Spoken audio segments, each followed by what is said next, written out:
Hello साथीहरू सम्पूर्णलाई नमस्ते easy blog one YouTube च्यानलमा यहाँहरू सम्पूर्णलाई हार्दिक स्वागत छ।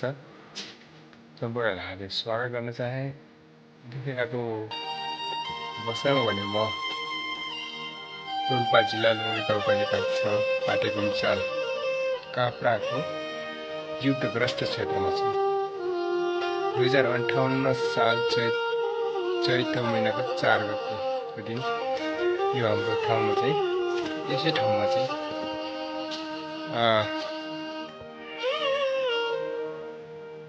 तत्कालीन नेपाली सेना र पहिला शाही नेपाली सेना भन्थे होइन, उनीहरूसँगको भिडन्तमा चाहिँ हाम्रो यो काका भन्ने ठाउँमा 46 जना चाहिँ रगत पुगाएको ठाउँ हो। 46 जना मध्ये चाहिँ 13 जना गाउँले लाटा सोझा गाउँलेहरू जनताहरू र साथमा 33 जना चाहिँ बाहिरका मान्छेहरू चाहिँ रगत पुगाएको ठाउँ हो। यस ठाउँमा चाहिँ मैले आज चाहिँ एउटा भिडियो बनाउनु पाएको छु। उहाँहरूको चाहिँ सम्झनामा शालिग मैले बनाएको छ, उहाँहरूको मूर्तिहरू बनाएको छ। यसहरू चाहिँ लगभग चिनिँदैन, त्यही पनि उहाँहरूको सम्झनामा चाहिँ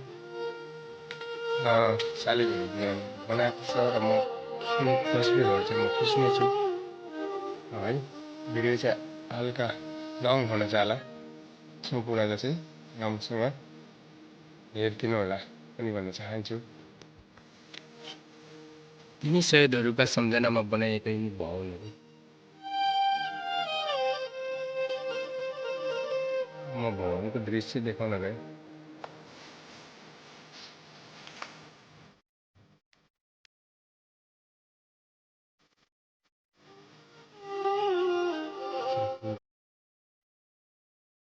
छैन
शालिग उहाँहरूको सम्झनामा बनाएको शालिगहरू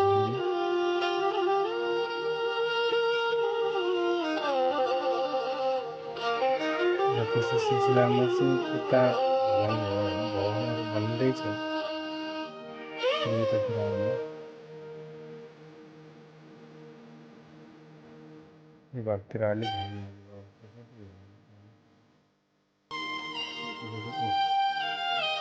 झन्डा यी साइडहरूको रगत मुछिएर रातो रङले मुछिएको रातो झन्डा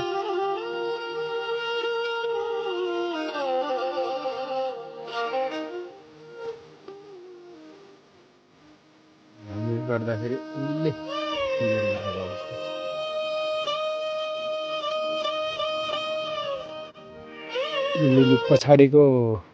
पछाडिको भागबाट खिच्न गएको छु।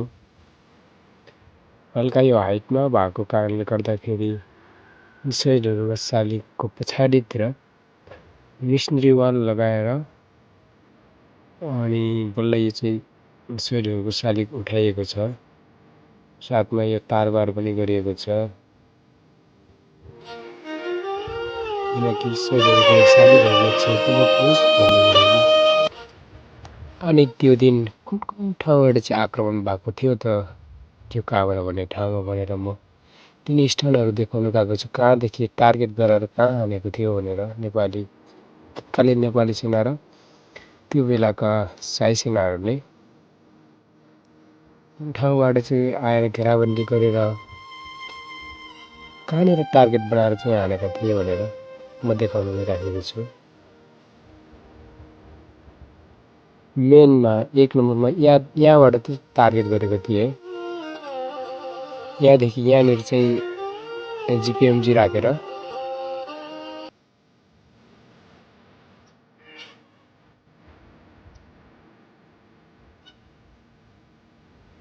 यहाँ यो तलको भागले टार्गेट बनाएर हानेको थिए। म हल्का टाढामा छु त्यही भएर जुम गरेर ल्याउँदैछु। यहाँनिर चाहिँ अहिले नवनिर्मित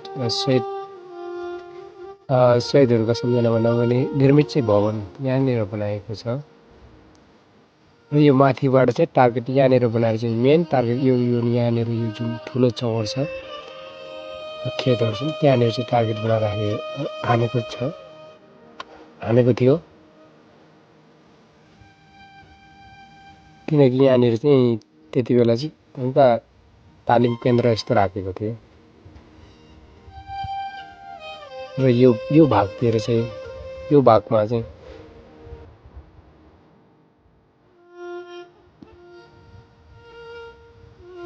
यो जङ्गलतिर अनि यो तलको देखिने गाउँबाट पनि टार्गेट यो तलबाट चाहिँ घेरा त्यहाँ तलबाट चाहिँ गरेको थियो।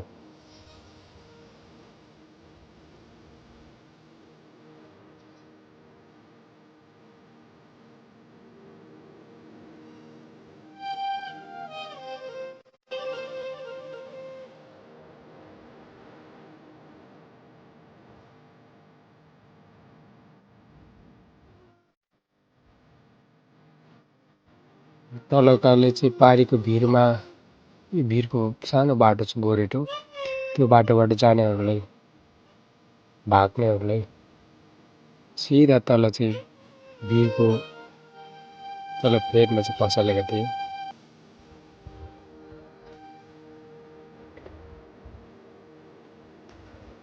यो बाटो यहाँबाट चाहिँ माथिल्लो बाटोबाट चाहिँ अट्याक गरेको म अहिले एकछिनपछि देखाउँछु बाटो।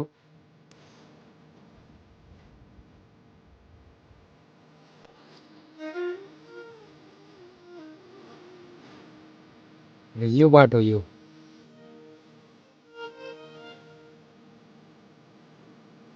देखिने बाटोबाट पनि यो बाटोबाट नि घेरा गरेर टार्गेट भनेको यो जुन यो बाटो देखिराख्नु भएको छ यहाँदेखि पनि टार्गेट भनेको जति पनि टार्गेट हान्ने टार्गेट भनेको यो तलको भागले थियो पहिला देखाएको थियो मैले यो पारीको भागको तल त्यही भाग माथिबाट त्यहाँबाट पनि त्यहीँ हान्ने माथिबाट पनि त्यहीँ हान्ने र यहाँका जुन जतिजना हाम्रो 13जना गाउँले सोझा साझा जनताहरू परेका थिए धुन्दा गोली एकतर्फी गोली चलाउँदाखेरि त्यहाँ हाम्रा गाउँका सोझा साझा जनताहरू पनि परे 13जना।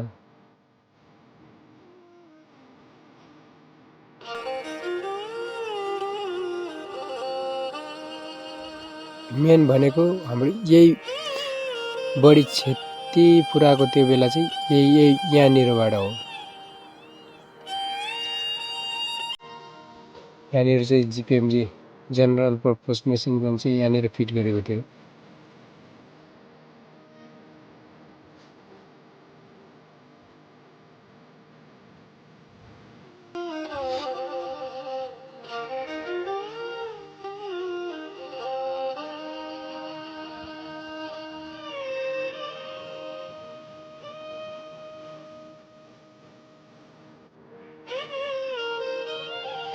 यी हाम्रो गाउँहरू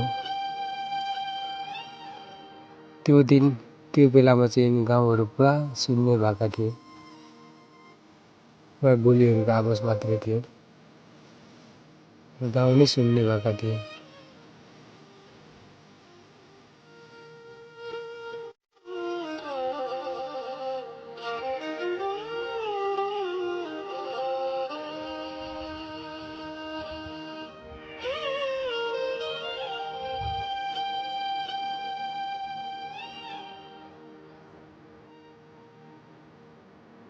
यो म तल्लो भागबाट देखाउन गएँ,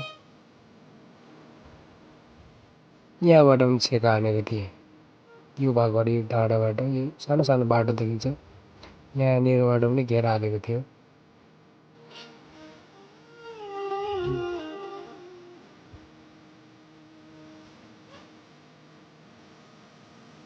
यहाँबाट भागेकाहरूले तलको भागमा जान नदिएर तलको भागबाट चाहिँ घेरा हाल्यो। यहाँबाट तलको बाटोमा चाहिँ मारेका थिए र त्यो बेला रगतका खोला बगाएको थियो। यो पहाडीको यो तलको माथिको सबभन्दा मेन गरेर माथिको भागको टार्गेट गराएको सेनाहरू र तलबाट आएको त्यो 2-3 ठाउँको घेराबन्दी गरेकाहरूले चाहिँ सबभन्दा बढी क्षति गराएर यो गाउँ यो माथि हाम्रो गाउँदेखि छिरेका गाउँबाट घुसेकोले चाहिँ त्यही सोझासाझा जनताहरू चाहिँ मार्दै झर्ने काम गरे र लास्टमा तल पुगेर पनि जनताहरू मार्ने काम गरे। हस् त भिडियो म यति बनाएँ।